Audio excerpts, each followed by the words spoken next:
Hello and welcome to the AgCulture Podcast, where we share insights about the future of agriculture. Each week we dive into the stories, technologies, and ideas shaping a profitable and sustainable future for farms and rural communities alike. Now, in today's episode, we're going to be talking about the beef industry in the U.S. as well as globally, with a special guest that I've known for a couple of years now through the Nuffield Scholars Program. Jaclyn Wilson is a 2024 Nuffield Scholar in the same year that I was a Nuffield Scholar, so we got to know each other while we spent a couple of weeks down in Brazil together. Now, Jaclyn is also a well-acclaimed person in the beef industry in her own right, receiving the National Beef Quality Assurance Program's Cow-Calf Producer of the Year back in 2023. Jaclyn has been an advocate for the beef industry for many years in her time and her role at her ranch, Wilson Flying Diamond Ranch, in the Sandhills of Nebraska. And this is not Jaclyn's first time on the podcast. She was on one of the early episodes of the AgCulture Podcast that I did in Brazil with her takeaway on our time that we spent together in Brazil. But today we're going to be digging a lot deeper into her topic that she studied, her travels that she did over the last couple of years, going around to many different countries around the globe, studying things in the beef industry, studying traceability in the beef industry. So we'll be talking about that, as well as her giving us some background on her ranch in Nebraska as a cow-calf operator. And we'll be hitting a few other hot button topics in the beef industry that are going on right now. So this is going to be a great episode. I know you're going to enjoy it. So with that, let's get to today's conversation with Jaclyn Wilson.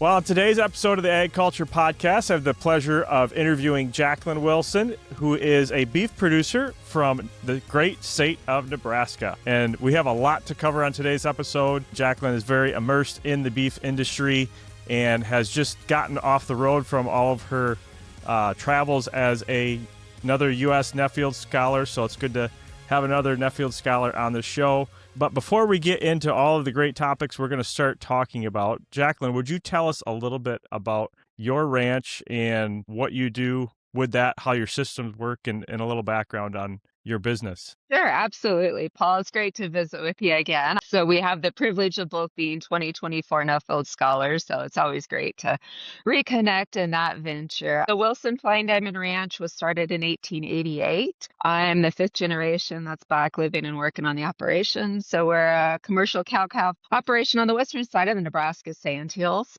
We raise predominantly red Angus and Simmental cattle, and then do a little bit of everything. So we've got a background lot here at the ranch that gives me the opportunity to run long yearlings. We've got a direct-to-consumer beef business that we started right before COVID hit, where we've shipped to all 50 states in the U.S. Because of my Nuffield stuff, which we can get into later, I actually started a genetic company. I now have a cow herd in Uruguay.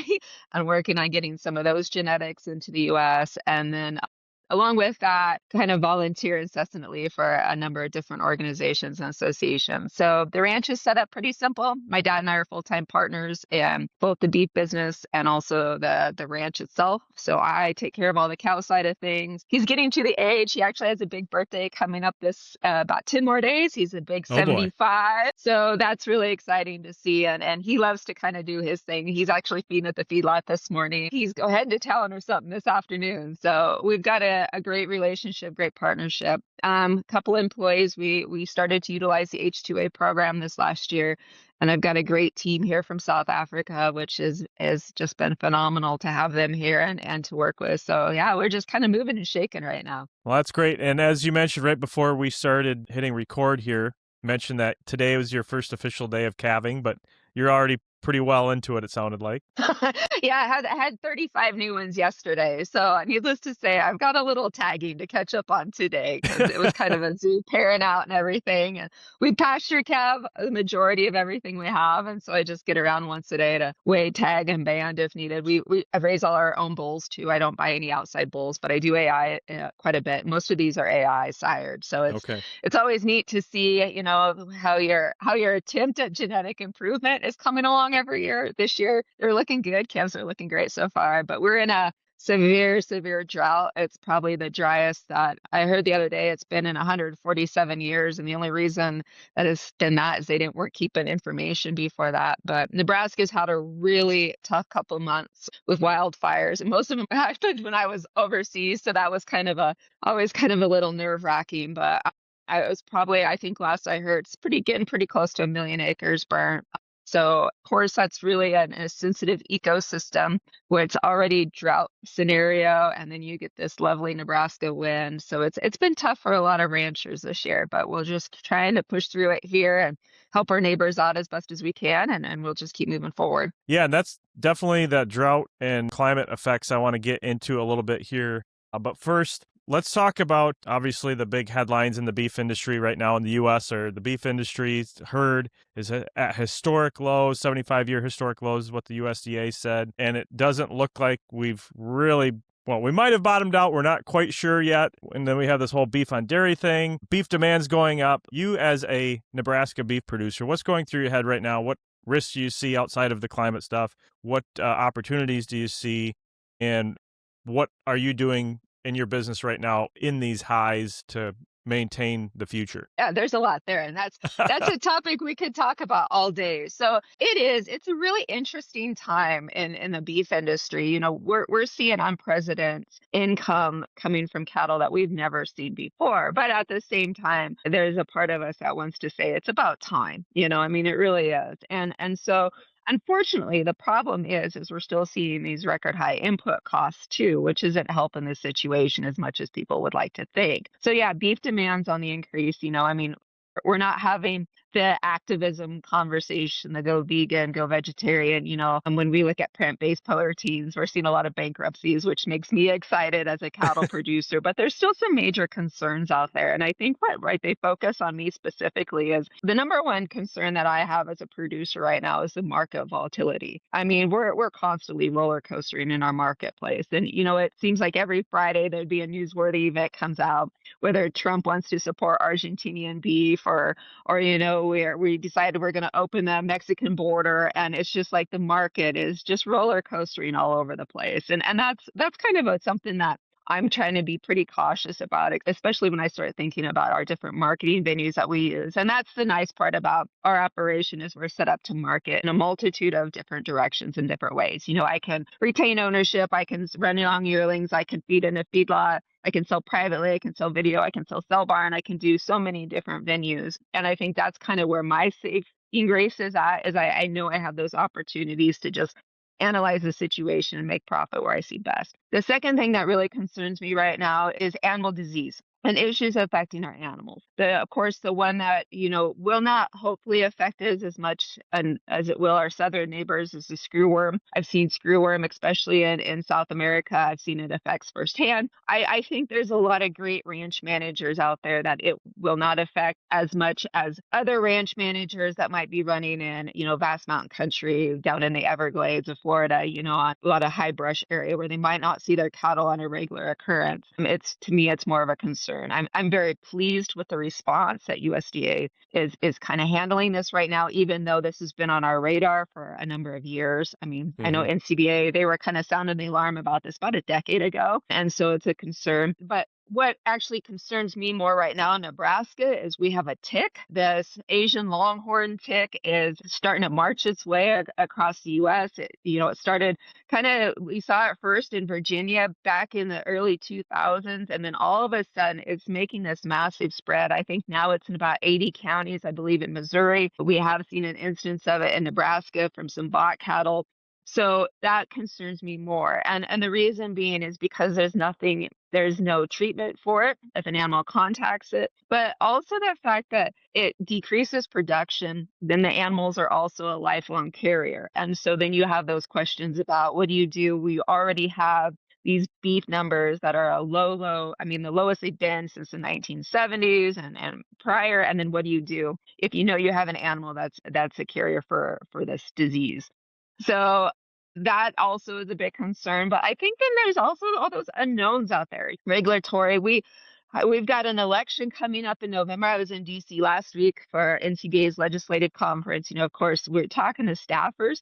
So many of them are already putting their resumes out there to look for new jobs because they don't feel that the House and Congress will carry on with the Republican leadership coming forward when the election comes up in November. They're starting to think there might be a shift. And so, those things concern me too, because usually when that happens, we kind of become a standstill or a halt or nothing gets accomplished, or you get overregulated. So it's just such an interesting time. So I think what we're doing here at the ranch, we're just putting our head down. We're doing what we know we're good at, which is producing cattle and producing beef, and then hopefully the rest will kind of all fall in place, and whatever comes becomes, and we'll just adapt. That's really insightful, because what you guys have done has obviously been forward looking and opening yourselves up to several different market channels and ways of making a margin, whether the market is in favor of direct marketing or sending it through a sale barn, and really building those relationships through multiple channels for the long term. I think that's really, really smart, helping to mitigate some of the risk that is out there and that we always deal with it as farmers and ranchers, right? Absolutely. And then you throw in Mother Nature on it. And I mean, Yeah. that was something that I did fail to mention was it's her, I don't know what she's going through right now, but she's having a tough time of it. But, I mean, and we're, like I said, we're in severe drought situation here. We're starting to see weather patterns that are more extreme. I mean, you can say climate change or whatever. And yes, I still don't think cows are the problem. There's so many other problems that have caused that. But there's also the climate is changing, whether we want to admit it or not. But what's happening is there's these more drastic things happening. So you're seeing bigger storms, you're seeing more storms, or you're seeing severe drought in more areas. It's really weird. And surprisingly, I just got done traveling the world with Nuffield, and we're seeing it worldwide. I mean, everybody's having these same conversations that these changes are happening that they haven't seen before or seen in years, which there is always a cyclical aspect to it. But, even when we hit those cyclical cycles, we're still seeing more and more extremes this time around than sometimes we have in the past. And I think that gets to be a little concerning too, to see how that will affect what the future looks like also. Yeah. And I just had this conversation at a conference that I was at this past week. There's producers there from Colorado and California, and you have certain areas of the country that, like my area, we've been dealing with a lot of water. The northeast part of the country, we've gotten a lot of rain and a lot of snow this winter and early spring. And then the conversation in the Rockies and Western Plains is, hey, we've never seen it this dry in our lifetime of ranching or farming. And so it's really interesting that we're all dealing with some sort of issue with Mother Nature in the extremes, as you're mentioning, but in vastly different ways. So what are some of the things, especially in your neck of the woods? Obviously, you said you're in the Sandhills, which is a very fragile region. What are some of the things that you're trying to do to remain resilient even through a drought like this? It's surprising how those things that happen, like in your operation, that they come along and you at that point make a decision and don't realize it affects you here the next year. So we sold our fall herd last year.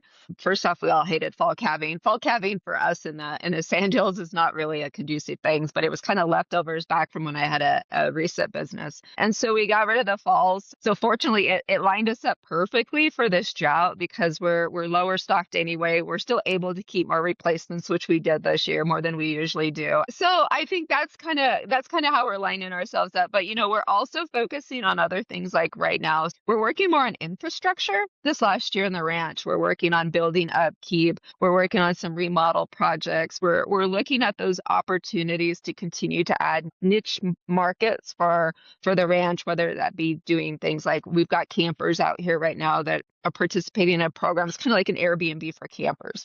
We're working on a guest house right now to kind of look along those lines of maybe some more agri-tours, stuff that's focused more on the ecosystem and this unique environment that we have out here in the Sandhills, and just trying to really work on educating the people that aren't familiar with the great things that ranchers and farmers do to help the environment and work along with the environment and those steps that we're taking. So we're also having some of those serious discussions right now on things like carbon credits, how those can be implemented into our operation or not implemented, as sometimes is the occurrence.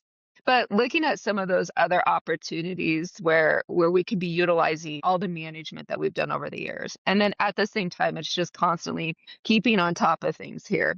Are we doing the best for the cattle? We have three principles that we follow by here under what we call our EnviroSmart Beef program. And so the three steps are environmental well-being, animal well-being, and human well-being. And so we're constantly trying to make sure that we're following all those principles that we have set under each one.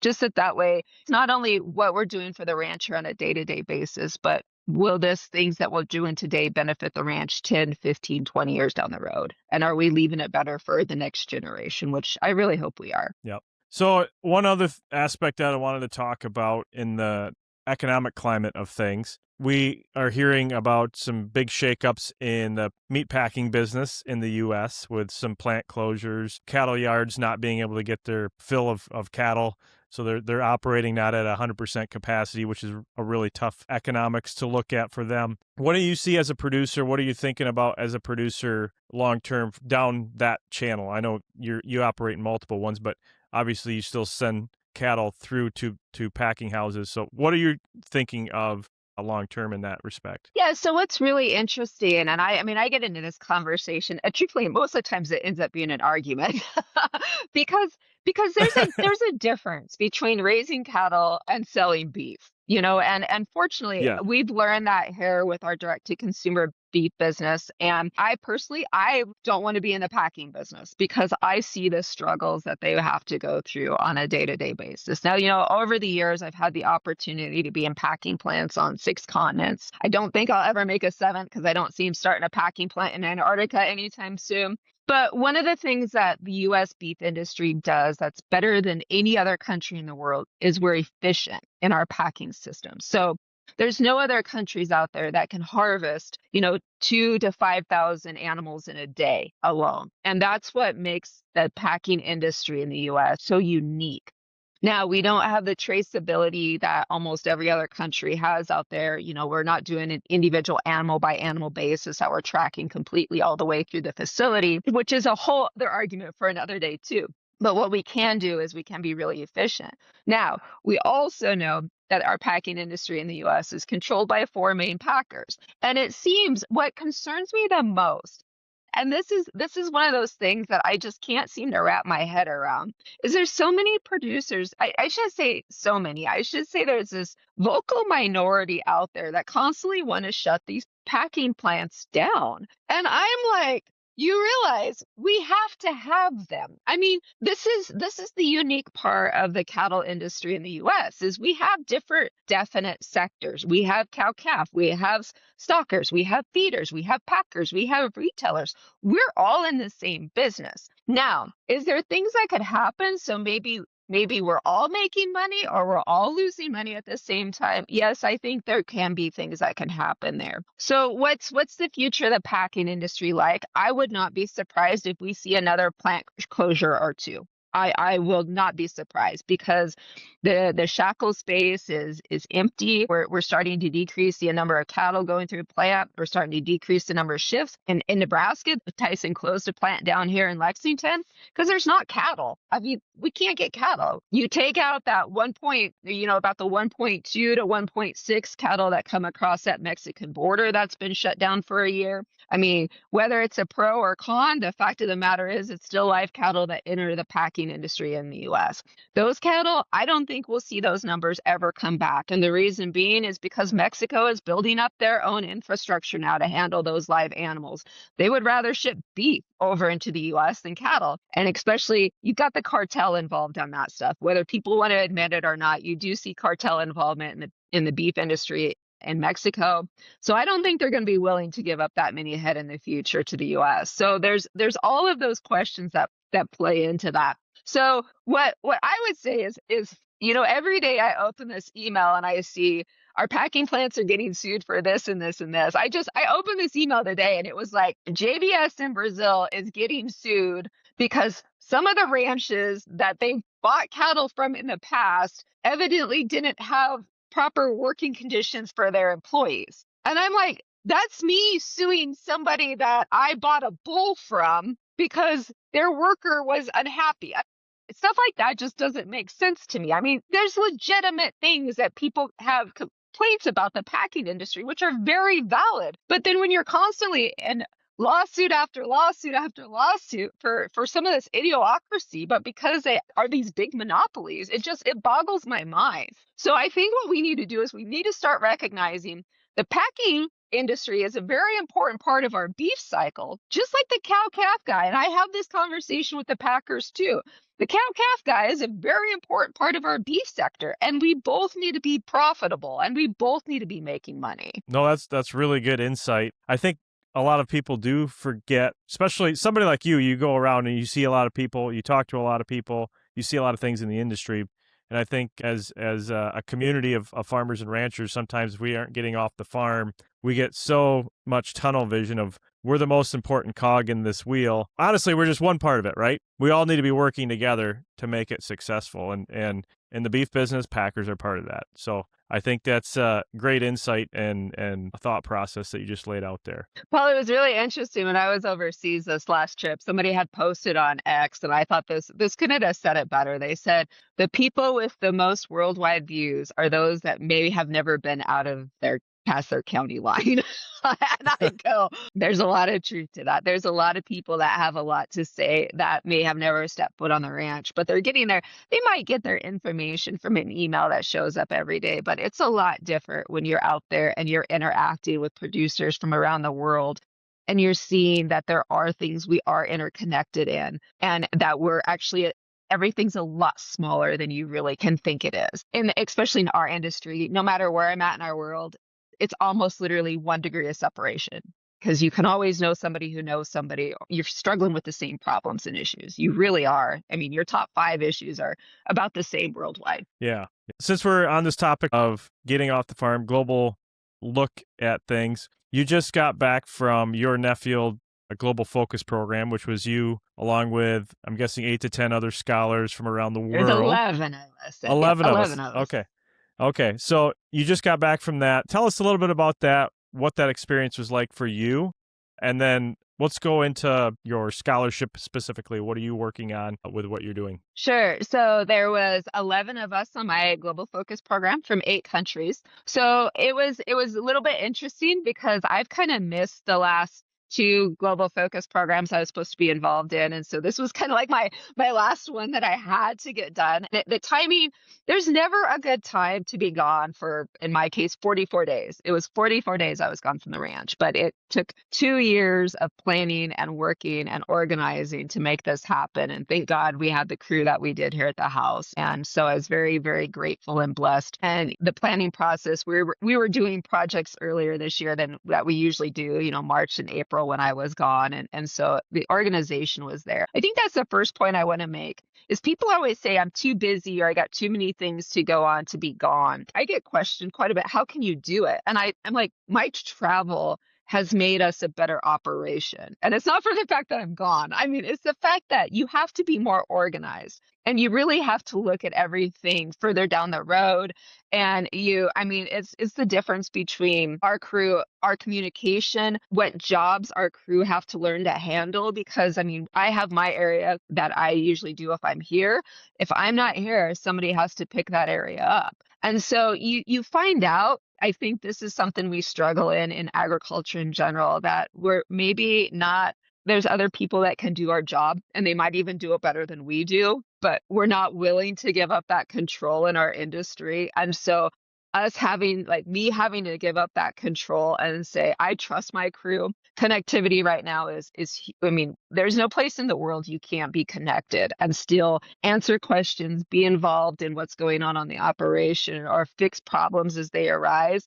But it's really about trusting those people and building them up and giving them the opportunity to succeed too. Yeah, it's a struggle. It's tough mentally to be gone that long, but in the end, it's so cool to see how people can take that and they can grow with it. Talking about not only me being gone, but those that are on the ranch too. It's made me a better manager, a better boss, a better team member. And like I said, it's made our ranch better too. So this year's scholars, they had their Contemporary Scholars Conference. Years and I was in Brazil. This year it was in Japan. So they had already been in Japan a week. So I met them March 14th in Japan. And we stayed a week in Japan looking at agriculture there, then went to Vietnam, Kenya, Netherlands, Spain, and spent the last week in Texas. And then I jumped on a plane to DC for a couple of days up on the hill in DC lobbying for some beef stuff, and then returned back to the ranch just in time for start calving. So, the general things along the way, some of the things that you see worldwide, water, of course, is a massive issue, whether it's places like Vietnam, where the rice fields are being impacted by increases in salinity, where it's Texas, where the Ogallala Aquifer, which is also the same aquifer that we share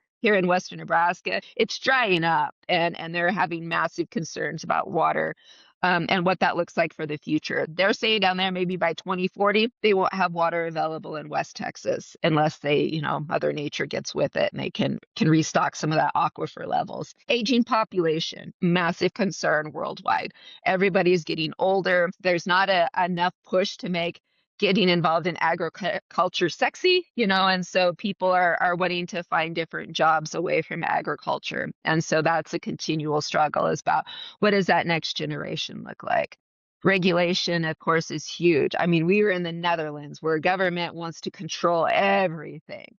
And seeing how that affects everything, and seeing how that affects, agriculture and producers in that country. And also hearing from one or two people that are involved in agriculture that are kind of pushing back on the government too, and saying, you guys need to stop or we're not going to be able to feed the world. And then, of course, climate, seeing a lot of drastic changes in climate and how they affect all of those things, like the water levels, the drought situations, the overabundance of water in some cases too, like in the Netherlands. And so there's a lot of interesting things you see worldwide. One of the things about travel is you can always learn something along the way, whether it's about yourself or about your industry. And I don't think there wasn't very many areas of the industry we didn't cover.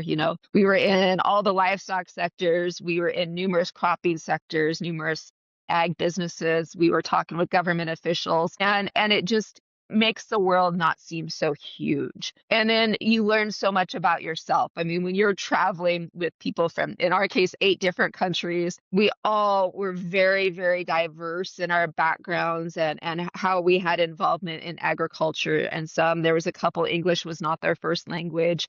And so when you're learning and growing and traveling together in your 30s and 40s, most of our group was in their mid 30s on to 45. And we're all kind of experts in our field. And all of a sudden, you're 4 in a room sleeping on a mat on a hotel in Japan. It's a different part of your life that you're like, I feel like I'm going back to my early 20s again.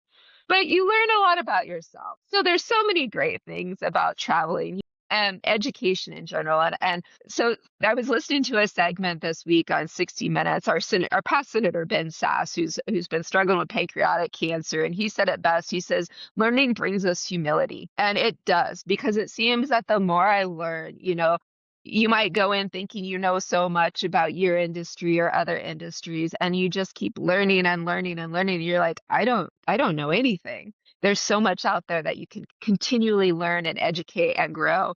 And I think we sometimes forget that we need that part in our life. Yeah, definitely. What travels did you do? What countries did you go to on your personal travels? And what were you looking at on those travels? Yeah, so it was really interesting on my personal.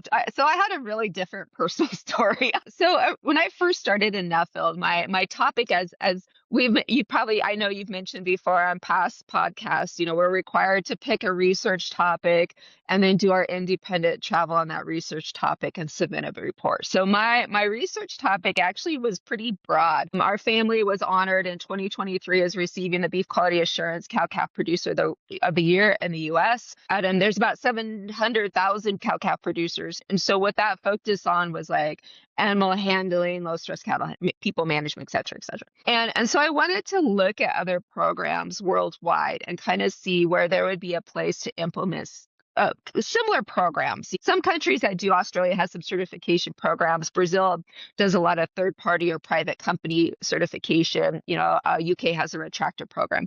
But really kind of look at that. And then what happened is the U.S. started to have these talks about traceability. And we were kind of changing some of the USDA rules up about traceability in terms of for older cattle crossing state lines. So I kind of went with that and I started really pinpointing on the traceability aspect. So I started in South America.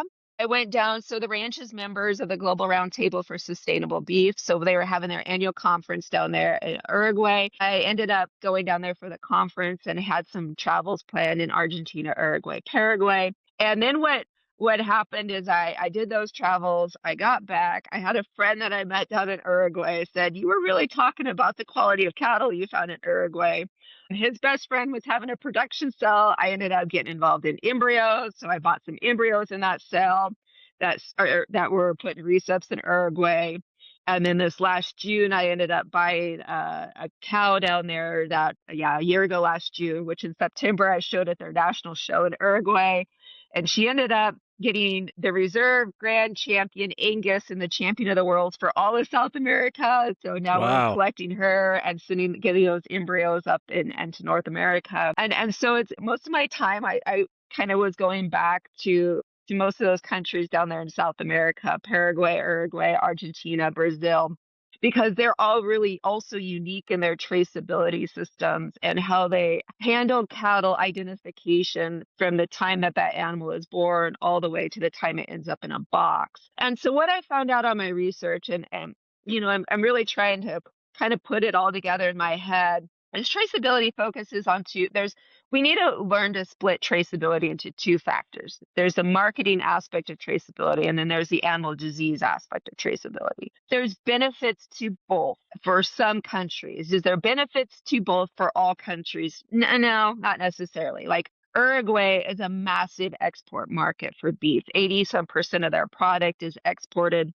Traceability is huge to them from start to finish, mostly for the fact that if there is a disease outbreak like there was when a BSE days, that's when they implemented that. So that way their export markets didn't shut down and hurt their consumers. Is that as necessary here in the US? No. And we also market animals different here in the US. And there's so many facets involved, and cattle are going every direction. So from a traceability standpoint, it'd be really difficult to say, hey, let's individually ID all of our feeder cattle.